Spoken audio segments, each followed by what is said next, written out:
Merci de votre attention, madame, monsieur. L'actualité ce mercredi, le e-agribusiness désormais fonctionnel pour le monde agricole togolais. L'innovation va faciliter l'accès aux débouchés pour les producteurs locaux, régionaux et internationaux. C'est un jeune togolais qui est à l'initiative. La phase de réparation pour le H-Chrome, l'institution a programmé une série de rencontres avec les populations. De quoi sera-t-il exactement question lors des échanges? Un aperçu déjà ce soir avec la présidente du H-Chrome, document à suivre dans cette édition. Écrire, lire et parler anglais, ça fait toujours la différence, mais comment amener les apprenants à réussir l'exercice? Eh bien, les profs d'anglais sont justement en quête de ces techniques. Akara, on en parle également dans cette édition. Voilà, madame, monsieur le sommaire, bienvenue, bonsoir à tous. Le président Faure Gnassingbé à Kigali depuis hier dans la capitale rwandaise.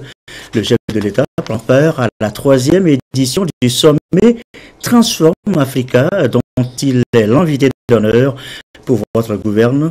Eh bien, sachez que Transform Africa est un cadre global de réflexion dédié à la promotion de nouvelles manières de concevoir, d'accélérer, de soutenir l'évolution numérique et la mettre au service des communautés en Afrique. C'est un événement organisé sous l'égide de l'Alliance Smart Africa pour les 18 États membres de Smart Africa dans le Togo.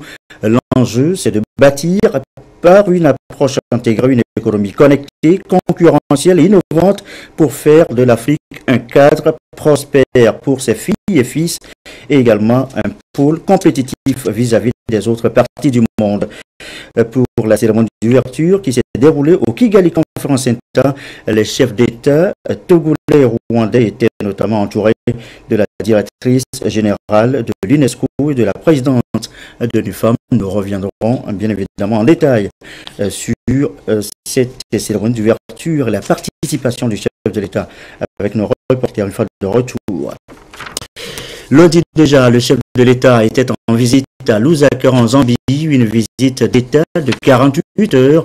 À l'occasion, le président Faure Gnassingbé a été l'hôte à dîner de son homologue zambien, Edgar Lungu. À la soirée, des toasts ont été portés par les deux chefs d'État. Nous vous proposerons celui du président Faure Gnassingbé dans nos prochaines éditions. L'actualité chez nous sur le plan national, nous l'annoncions tout à l'heure en titre, l'agriculture togolaise désormais connectée à Internet. Et cela donne chez nous le e-agribusiness. C'est une innovation technologique à l'initiative d'un jeune Togolais dont l'application vient d'être lancée. Une opportunité pour les producteurs. Aïcha Zebro, Pierre Tessopo. 150 000.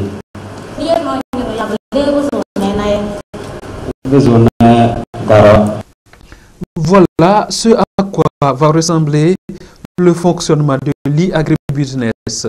Cet outil qui va désormais connecter le monde rural, notamment les producteurs agricoles, à l'Internet. À partir de son téléphone portable, le paysan peut communiquer toutes les informations dont il dispose pour mettre sur le marché ses produits. L'application comporte 5 canaux conçus pour faciliter l'accès à tous. Pour le promoteur, l'instrument va promouvoir l'inclusion technologique et financière pour le monde agricole. E-agribusiness, c'est ce système-là qui se donne pour objectif de trouver d'abord de nouveaux débouchés pour les agriculteurs qui ont de la peine à pouvoir écouler leur production. Ces agriculteurs-là qui vivent dans les zones les plus reculées et qui n'ont pas accès à Internet, qui n'ont pas aussi de smartphone, mais qui sont de très bons producteurs. Ces mêmes acteurs-là n'ont pas aussi accès à l'information agricole, aux nouvelles pratiques culturelles. Ils n'ont pas véritablement accès à une météo qui leur donne la précision pour prendre les bonnes décisions.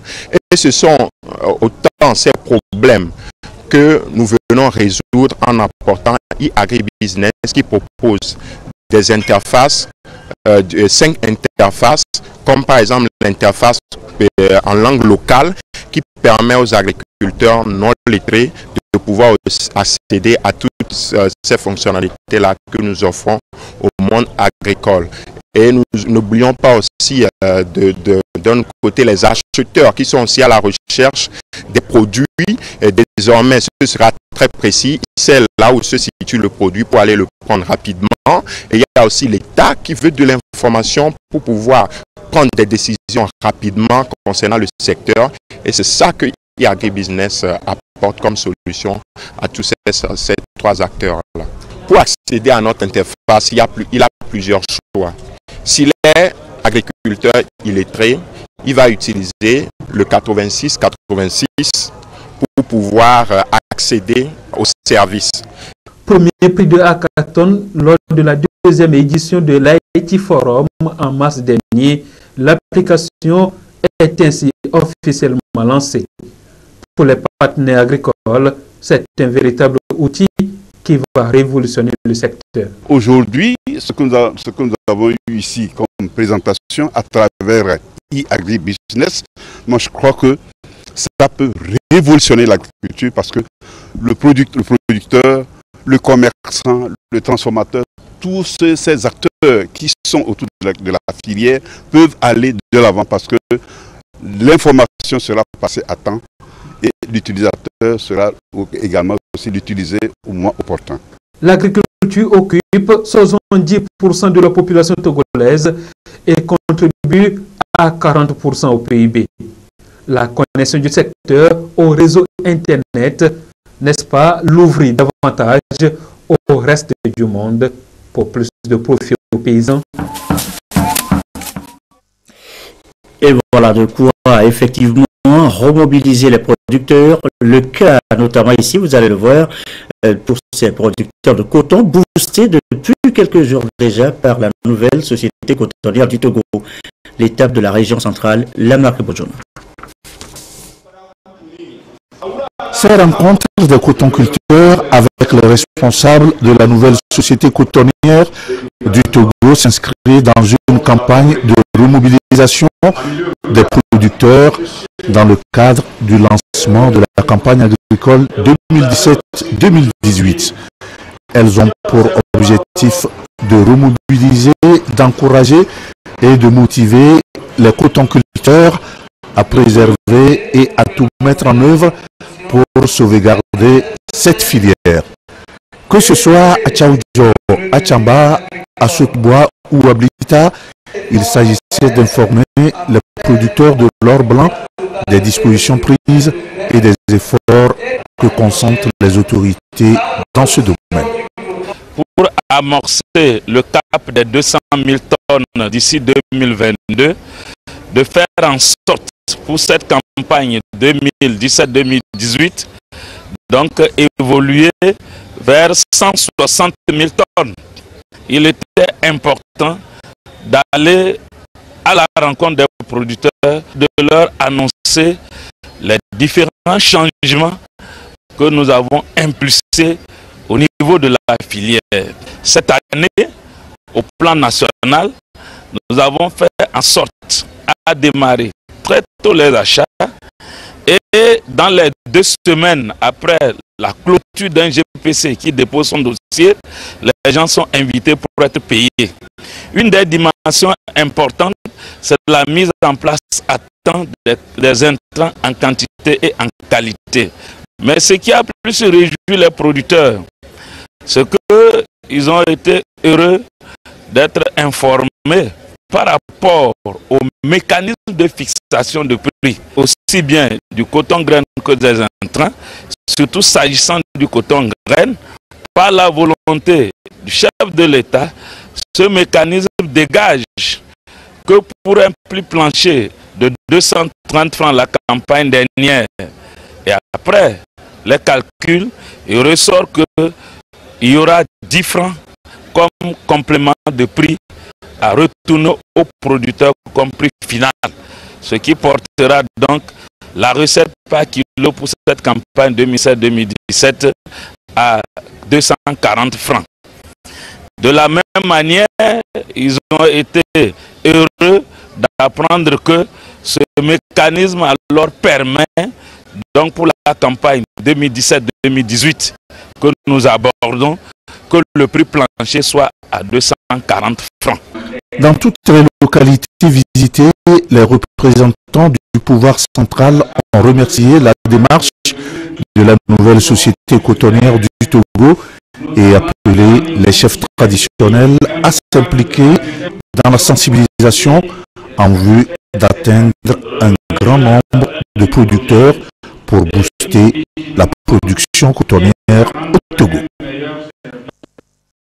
Nous restons dans la région. Sachez par ailleurs que dans la préfecture de Tchamba, dispose désormais d'un plan d'aménagement et de gestion pour la forêt de Bago.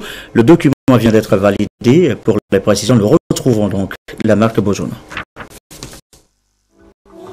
La forêt communautaire de Bago mérite une attention particulière aux yeux des autorités en charge de l'environnement pour ses nombreuses essences.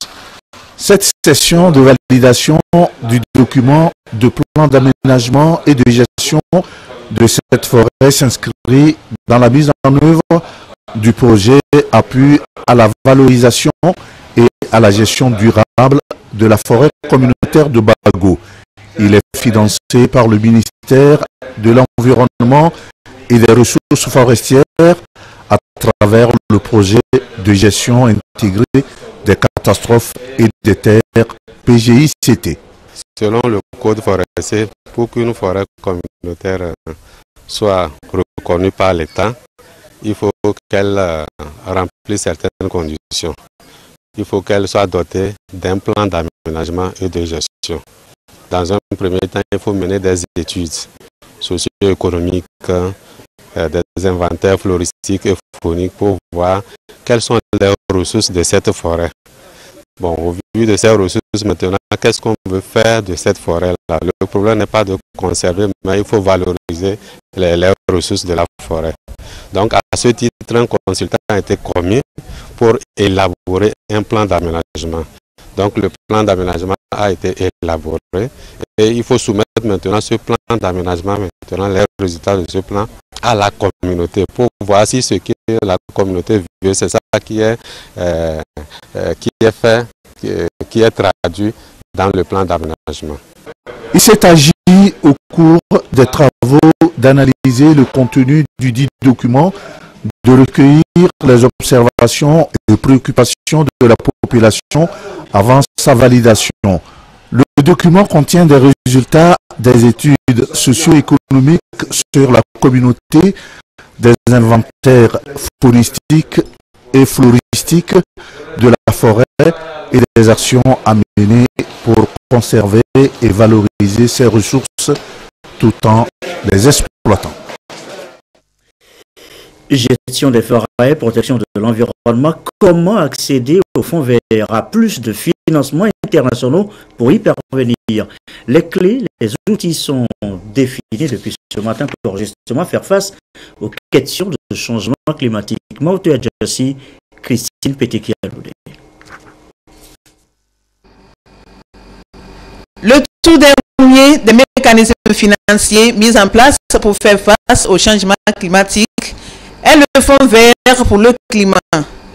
D'ici à 2020, ce fonds envisage de mobiliser au moins 100 milliards de dollars par an pour financer les pays en développement. Pour accéder à ce fonds, il faut formuler de bons projets. Les grands problèmes qui est en train de déranger l'Afrique aujourd'hui, c'est l'accès à ces fonds-là. La capacité, on n'en a pas beaucoup.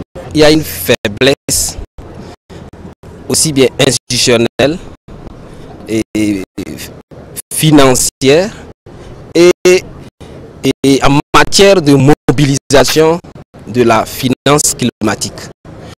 Or, c'est la finance climatique, c'est la mobilisation des ressources qui nous permettra de mettre en œuvre toutes les réponses que nous avons formulées. Le Togo est éligible au fonds vert. Les acteurs nationaux concernés sont ensemble. Ils passent au peigne fin les modalités d'accès au financement climatique qui existent. Le présent atelier s'inscrit donc dans le cadre de l'opérationnalisation du Fonds vert pour le climat et a pour but d'amener les acteurs à se familiariser avec les mécanismes, procédures et modalités d'accès aux ressources des différents fonds climatiques et de définir une procédure de délivrance des avis de non-objection sur les projets et programmes à soumettre au fonds. La cartographie des financements climatiques sera faite. Les indicateurs à partir desquels l'efficacité des financements sera évaluée seront donnés aux participants.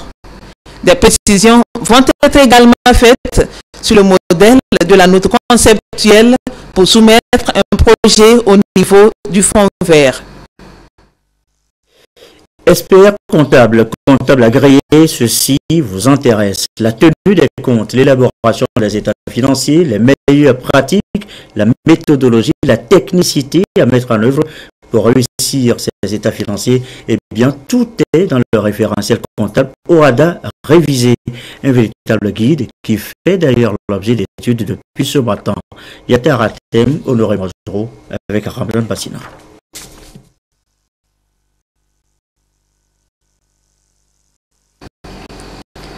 Le référentiel comptable de l'OHADA a été révisé et adopté par les États membres en janvier de cette année. Les modifications apportées à cet outil de travail des comptables entrent en vigueur à partir de janvier 2018. L'Ordre national des experts comptables et comptables agréés du Togo prend connaissance du document. Devant une telle révision, nous avons l'obligation de relever le niveau de nos membres. Et vu la complexité aussi de ce nouveau référentiel, je ne vois pas comment un acteur de la profession puisse évoluer normalement sans être formé, sans être informé sur les différentes modifications qui sont intervenues. Les changements contenus dans le nouveau référentiel comptable vont impacter positivement les prises de décision dans les entreprises et services financiers. La méthode d'enseignement de la comptabilité sera également changée. Dans cette réforme que nous avons eu à faire, pour ce qui concerne par exemple ce qu'on appelle les difficultés comptables, nous sommes passés d'environ à 20 sujets abordés actuellement à 41 sujets. Ce qui veut donc dire qu'au niveau de l'éducation nationale, dans l'enseignement de la comptabilité, les autorités compétentes doivent très vite anticiper les choses pour qu'à la rentrée prochaine, les curricula soient revus, pour qu'on soit sûr que dans l'enseignement de la comptabilité, tous ces sujets qui ont été abordés sont pris en compte. Déjà, les participants apprécient les innovations apportées à ce référentiel. Le plus important, c'est de savoir que les nouveautés qui ont été apportées permettent aux entreprises de présenter des états financiers qui soient, je dirais, plus compréhensibles. L'objet de ces nouveautés-là, c'est de permettre d'améliorer l'information financière. L'information a été affinée parce qu'il se fait que, vous savez, chaque jour on évolue et on comprend qu'il y a des insuffisances et qu'il faut les corriger dans tel ou tel sens. Donc c'est vraiment cet élément qui a été apporté, affiné, parce que l'Afrique n'est pas toute seule.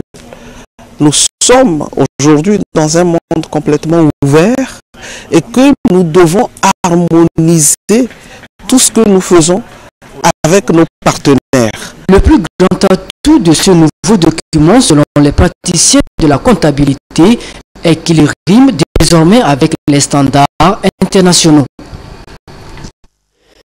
Il est 20h16. Notre deuxième titre ce soir, l'Ashkroum et la phase de réparation. L'institution vient de rendre public un calendrier d'échange avec la population. C'est quoi exactement l'objet de ces rencontres annoncées? Un aperçu ce soir déjà avec la présidente Anna Awanana Dabouya. J'y suis arrivé, rencontrée par Ramdan Bassina dans le document à suivre. Le Haut Commissariat à la réconciliation et au renforcement de l'unité nationale entame sa première phase de réparation à travers cette tournée de sensibilisation. Ceci afin de consolider l'harmonie et la cohésion sociale entre les communautés. Un engagement pour promouvoir la paix et le vivre ensemble. Cette sensibilisation sera axée sur la nécessité d'expliquer aux populations le bien fondé du processus de réconciliation, de la réparation et de la justice transitionnelle. Nous devons d'aller devant les mêmes populations qui ont créé 2006, après la PG, pour la commission vérité et réconciliation, pour leur dire que l'État a tenu ses engagements. Et l'État a fait des efforts. On doit leur expliquer cette approche de l'État et ses efforts en mettant en place le fonds spécial pour les réparations, avec concrètement à l'appui l'octroi d'un montant de 2 milliards comme fonds initial, comme somme initiale. Nous devrions insister au cours de cette tournée aussi sur la participation des populations, en rappelant la responsabilité qui est la leur d'accompagner ce processus en vue de l'objectif final qu'est la réconciliation. Nous allons expliquer le processus en tant que tel. Le processus de mise en œuvre, nous allons expliquer en quoi la justice transitionnelle est différente de la justice classique et dire que nous avons un lot de victimes en place et que ce n'est pas des réparations en argent, c'est des réparations symboliques. L'invite à accepter de tourner la page et construire l'avenir. Cette première phase consiste à apporter aux victimes telles que recensées par la CVJR des réparations symboliques. Elles constituent des soutiens psychologiques et pécuniaires. Nous leur servons l'information et nous allons recueillir, nous allons ouvrir des débats pour recueillir aussi les avis des uns et des autres. Et nous allons servir pendant 2 semaines ce message. Et nous allons relayer le message aux membres des comités de paix. Nous allons avec des guides. Cette tranche d'un montant de 2 milliards qui a été octroyé va servir pour faire face d'abord aux victimes vulnérables. Parce qu'il y a des victimes qui attendent une prise en charge médicale et psychologique aussi. Et nous avons recensé aussi plus de 2000 victimes, 2400 et quelques en tout cas, dont les montants proposés par le programme donc, est équivalent à moins d'1 million. Nous allons essayer de les servir également. Et à l'issue de tout cela, n'oubliez pas aussi que nous avions parlé de la session de purification. C'est une recommandation de la CVJR. Après la phase de la sensibilisation et de la réparation, les fils et filles de la nation togolaise pourront ainsi tourner la page sombre de leur histoire et faire face à des horizons plus radieux. Une date, un événement, le 9 mai 1957, grand tournoi dans la construction de l'Union européenne et du traité de Rome, l'acte de naissance. Hier, à la date anniversaire, l'Europe a célébré l'événement sur fond de coopération. La célébration à Lomé Lucassi.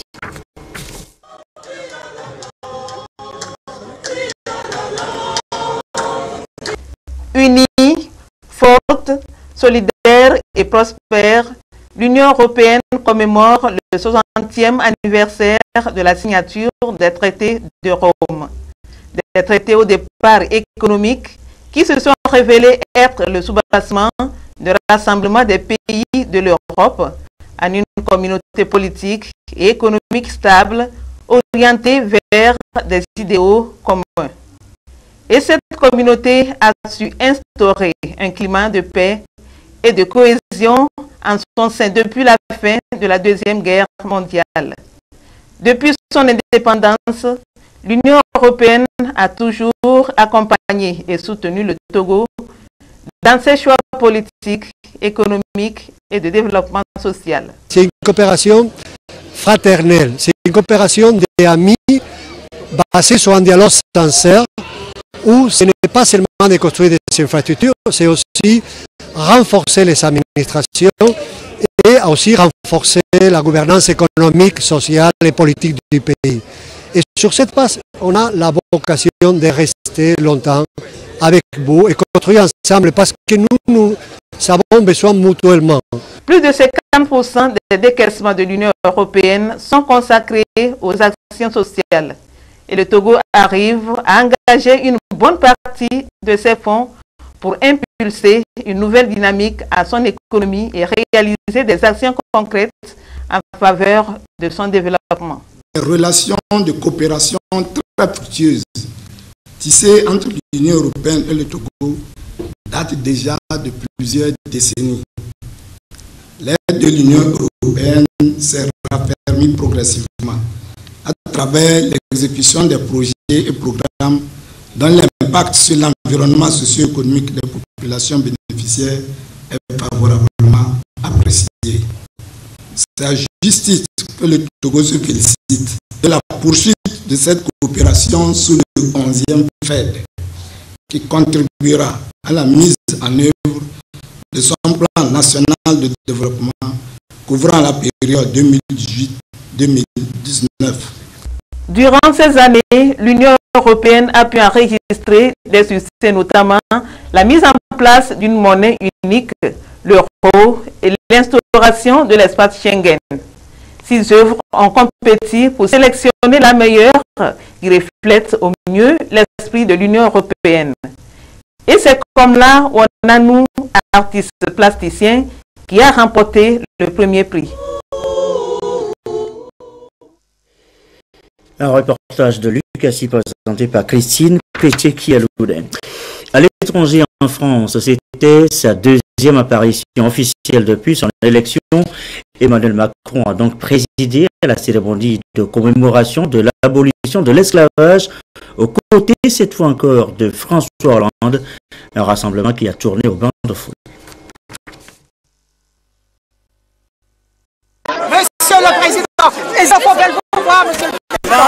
Les joies d'un bain de foule, sans avoir à subir pour quelques petits jours encore les contraintes et les rigueurs de la fonction. C'est sa première sortie de président. Au contact direct des Français, en l'occurrence le public de la cérémonie célébrant l'abolition de l'esclavage, pas vraiment hostile à Emmanuel Macron. Président élu, une fonction qui du jour au lendemain transforme le moindre de vos propos en paroles importantes. Surtout lorsque tout le monde se demande qui va faire quoi dans quelques jours.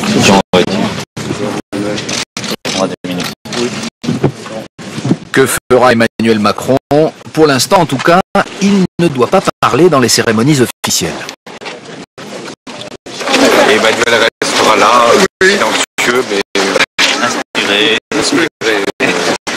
Il s'entraîne pour l'événement et il se prépare. François Hollande demande justement quelques nouvelles. Oui, j'organise.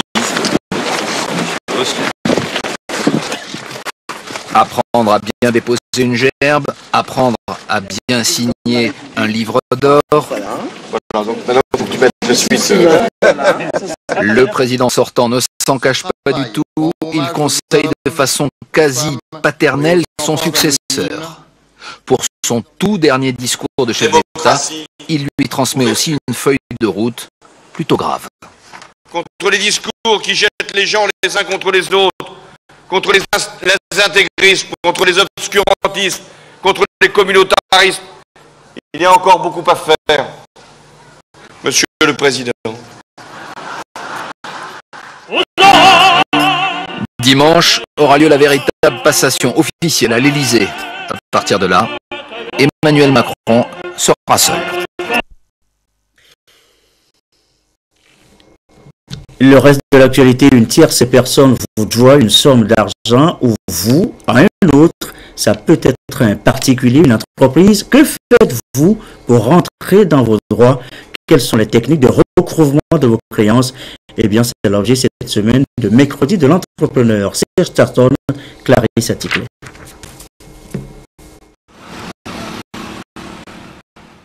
Les créances impayées constituent l'une des premières causes de vulnérabilité des PME-PMI.